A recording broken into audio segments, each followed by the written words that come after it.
So let's do our best to finish Lori Wilde, The Christmas Backup Plan, a Twilight, Texas novel. Okay, here we go. My boys are wanting to play at this hour in the morning, which is not a good thing.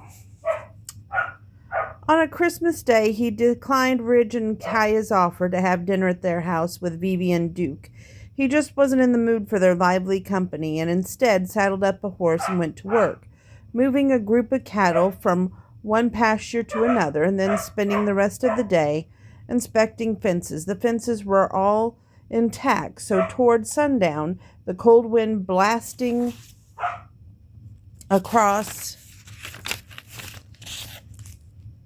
his face, Remington pulled his Stetson down over his face and turned the horse toward home. The sky was thick with clouds and getting dark, so he almost missed seeing it. There underneath a thorny mesquite lay a little critter huddled in a reddish brown and white ball. Remington reined in his horse, swung from the saddle, and approached slowly. The poor little guy looked so wide-eyed and lonesome that Remington couldn't help thinking of how lost he himself had been after his mother's death. "Hey, buddy," he crooned, crouching some distance away from the puppy, who looked a lot like a red merle Australian shepherd. So as not to spook him, "What are you doing way out here?" The puppy trembled but did not run. Remington's heart wrenched. He didn't know why he was feeling so sentimental over a dog. He'd been at war. He'd seen horrible things on a scale of terrible things, and he'd come across an abandoned puppy he didn't even rate. And in fact, the little guy was quite lucky Remington had come along. He would not die in the cold. He walked forward. The puppy thumped his tail, his eyes growing even wider, and Remington extended the back of his left hand so the dog could smell him. The animal's nose twitched. "It's okay," Remington said. "Everything will be okay." The poor little thing was so gaunt, Remington feared he might not make it. He probably had so many health issues. When the vet opened tomorrow, they'd be the first ones in the line. Tentatively, the puppy reached out and licked Remington's right hand at the seam of where his fingers used to be, as if the dog knew he'd been hurt and was trying to salve things for him. Stunned by the tears that sprang to his eyes, Remington viciously swiped them away. What the hell? Why was he crying over a dog, especially a dog that was going to be A-OK now that he found him?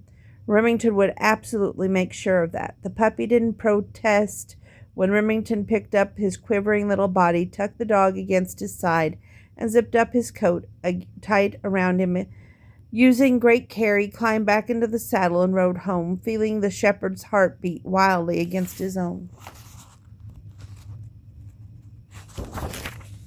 Chapter 22.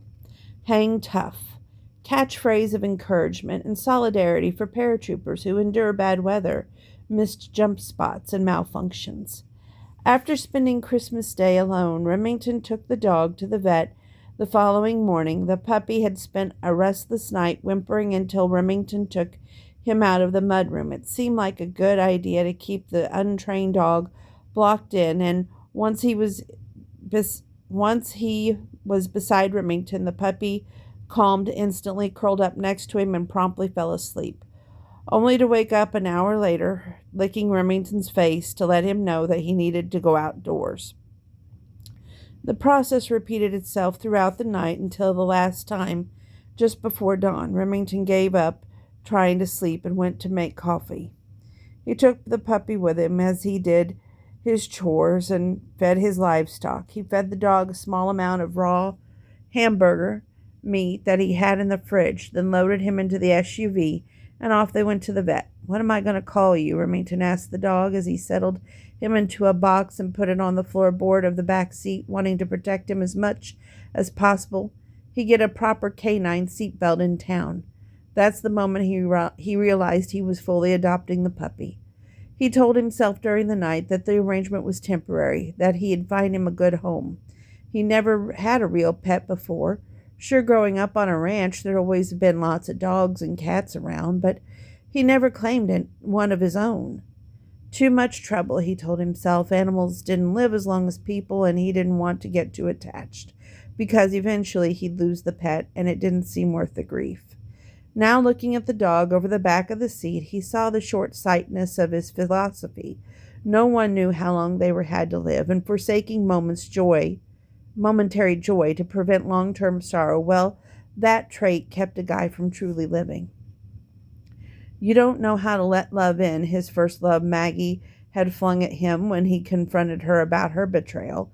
Until you stop being afraid of love, you'll never find it. He thought it was a good thing that he hadn't fully let her into his life, or he'd been shattered when she took off with his best friend. But now it was really sad, the lengths he'd taken to avoid romantic entanglements.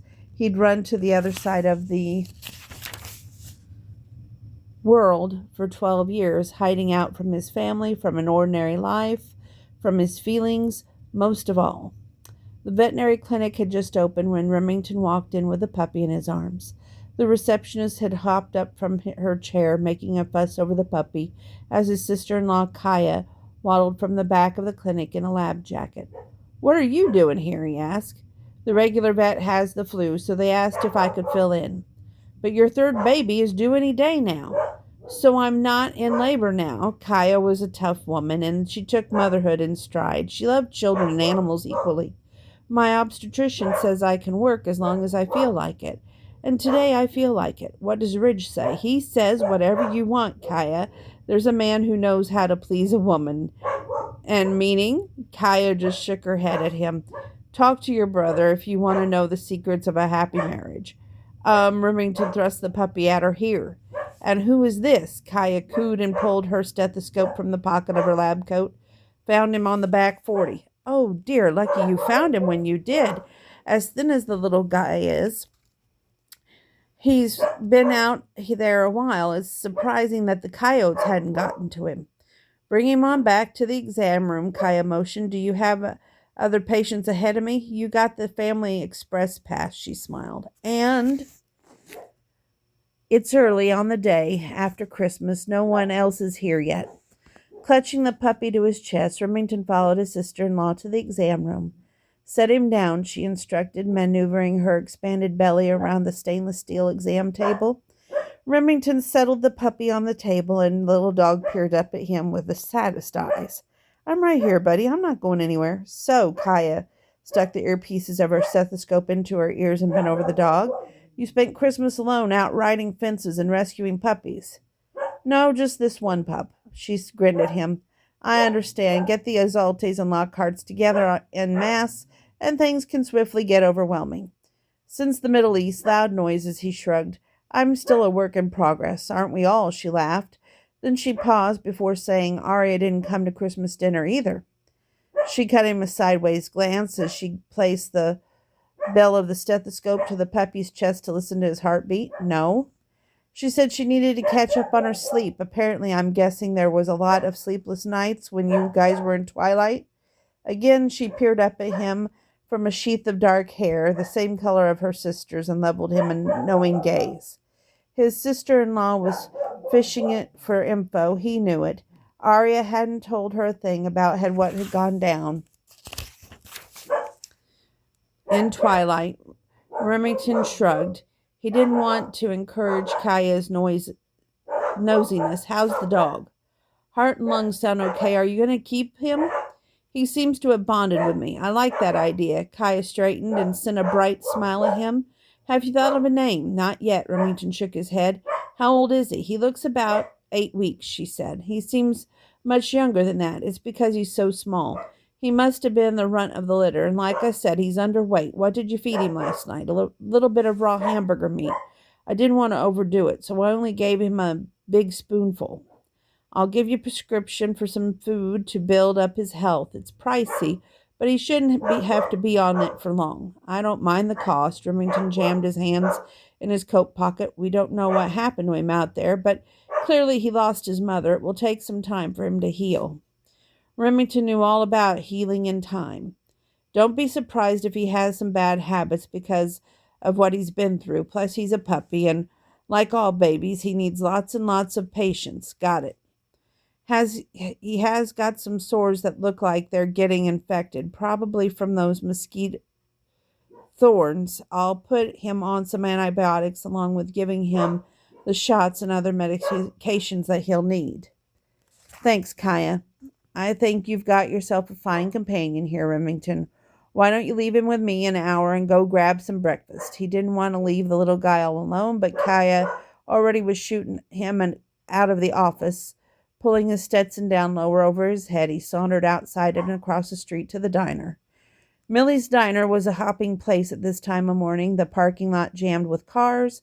When he spied Araya's car in the lot, he almost pivoted and trotted back across the road to the vet clinic. Hell, man, you can't avoid her for the rest of your life. Make peace with the fact that you're going to see her occasionally. Yeah, okay, but did he have to make peace with that right now? His stomach was in his throat and his palms were sweating at the thought of seeing her. Cowboy up, Lockhart. You might be a lot of things, but you're not a coward. Tilting up his chin, he ambled into the diner. He looked neither left nor right, just made a beeline for the bar stool in the shape of saddles positioned at the counter. He plunked down, ordered a cup of black coffee and sunrise special, 2 scrambled eggs, bacon toast, and hash browns. He just about brought the coffee cup to his lips when the scent filled his nose, that sweet floral smell that would forever say aria to him. Hey, cowboy, she said, and took the saddle next to him. She motioned to the server and said, I'll have what he's having. Remington closed his eyes. Being in the same diner with her was one thing. Having a full-blown conversation was another. She leaned close and dropped her voice. I'm sorry if I made a misstep with your Christmas gift. He shook his head. He was so knotted up inside he could barely speak. You didn't. Didn't I? Because you sure cleared out of there pretty quickly. The minute I drew your name, I knew I should have told Kaya I didn't want that. I wanted to draw another, but then she would want to know whose name I'd drawn, and it would turn into a thing. She flapped her hand. I didn't want it to turn into a thing. It's fine. You did fine. He still couldn't look at her. Instead, he stared into his cup as if the liquid was black gold. Did you? She paused, and he could feel the heat of her gaze burning into the side of his face. Open the gift? He nodded. She grabbed a napkin from the napkin holder in front of him, and started pleating it with tight, precise movements. She was nervous. Did you like it? Again, he nodded. I wanted to get you something to remind you of Twilight. It does. Good grief, she said, abandoning the napkin and shoving a hand through her hair. Talking to you is like talking to a rock. This isn't the time or the place, Arya. Time or place for what? This conversation. And what conversation is that? Finally, he gave her a sharp glance. I need space from you, okay? Is that okay? Boys! Sorry. She looked as if he'd just slapped her. The muscle at her jaw worked and her eyes widened. She blinked hard as if trying to hold back tears. I don't mean to hurt you, he said. I just can't do this. Do what? She whispered. Pretend to be friends. I see, she said, and then gathered up her purse and walked out the door, leaving Remington with 2 breakfasts to eat. Absolutely no appetite for either. Arya fled the diner. She would not cry. No, no, no. There was no way she was going to let this man cause her to cry, damn it. She'd known when she'd taken up with him that he was as hard as stone, at least on the surface. Yes, he had a softer side. She brushed up against it in Twilight, and let it trick her into thinking that underneath that gruffness he was a comfy place to land. But back home in Cupid he was prickly as a cactus, and he enjoyed being that way. What had happened between them really was just road sex, and no amount of head humming could change that.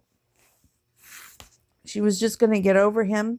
She'd made a mistake. They made a mistake. No sense in compounding it, trying to be friends. He could come across clear enough on that point. Not knowing where else to go to salve her soul, she bopped across the road to the vet clinic to cry on Kyra's shoulder. When she got inside, she found Kyra weighing a sickly puppy. First patient of the day? Arya asked, eyeing her sister's rounded belly. She wasn't about to ask her why she was working. Kyra prided herself on not letting pregnancy slow her down a bit. Yep, whose puppy is it? Remington brought him in. At the sound of Remington, she felt the hole in her heart widen. Arya moved to scratch the pup behind the ears. The little dog looked up at her with the saddest eyes, eyes that reminded her of Remington himself. Where'd he get him? He found him while he was riding out on fences on Christmas Day. Remy or Remington didn't spend the day with you guys? No, Kaya raised her eyebrows at Remy's nickname. He was invited, just like you were. So she hasn't been the only one nursing her wounds alone.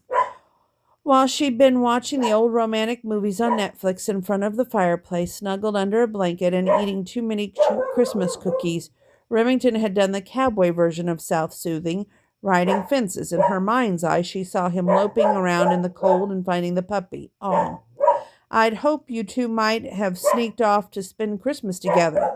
Kaya shook her head. Arya grimaced. Good gravy. Why would you think that? Ridge and I were thinking maybe you two had made up. Made up? What are you talking about? You have to have a fight with someone to make up. You two aren't having a disagreement? No. Kyra clicked her tongue like a mother hen calling her chicks. You don't fool me one bit, sister. I'm not trying to fool you. Something happened between you and Remington and Twilight. Oh, so you have magical powers now. It doesn't take magical powers to see how miserable you both are and how you avoid each other. We're not. What was the point in pretending? Self-deception was not a pretty color. Find something happened in Twilight. I knew it. Kaya pumped her fist in the air. Ridge owes me $100. Excuse me? You and Ridge bet on us? Friendly wager between husband and wife. You'll understand what I mean when you and Remington get... Good Lord, Kaya, we're not getting married. Kaya sank her hands on her hips. You're telling me you didn't hear the humming when you kissed Remington? Come on. Arya pushed her hair back from her face with her palm. Don't tell me you really truly believe in Granny's silly legend. Don't tell me that you don't believe you're the hopeless romantic in the family. There's romantic, she said, and then there's loony, like you and Ember and Tara when you go on about that damned humming. Kara gave her a cat who snacked on the canary grin. You heard the humming. I can see it in your eyes. She twirled in a circle with such force of the hem of her lab jacket went flying up. I knew it. How could Remington not be your soulmate when the rest of us locked down Lockhart men? Arya rolled her eyes, but her heart galloped, and she got all good tingly inside. It would be really interesting to hear what a psychologist thought about this humming and soulmate nonsense. You're running scared, Kyra said, and she finished her pirouette. I get it. I did the same with Ridge. He had so much baggage. Look, Arya interrupted, if I heard the humming, and I'm not saying I did, that doesn't mean Remington is right for me. We're just too different. Plus, he viewed her as a backup plan. That thought stabbed her like a thorn, and she remembered why she pushed him away back in Twilight. Self-preservation before she got in too deep. Face it, Isolde, you've been treading water ever since, and there's no bottom to this pond. You heard it. You heard it. Kyra mambooed the way she did in Zumba class. Admit for an 8.5-month pregnant woman. This adroit for an 8.5 pregnant month woman. The humming. Stop that. Wait until I tell everyone. Arya clamped a hand around her older sister's wrists, and they were kids again. Kara bent on tattling about something and Arya had done, and she felt some sense of desperation now that she had felt back then. You can't tell them. Please don't tell them. Kara started humming, her voice gradually growing louder and louder. Arya let go of her sister's arm. I'm leaving. You can't outrun it, Kyra told her. Arya spun on her heels. You can't. Watch me.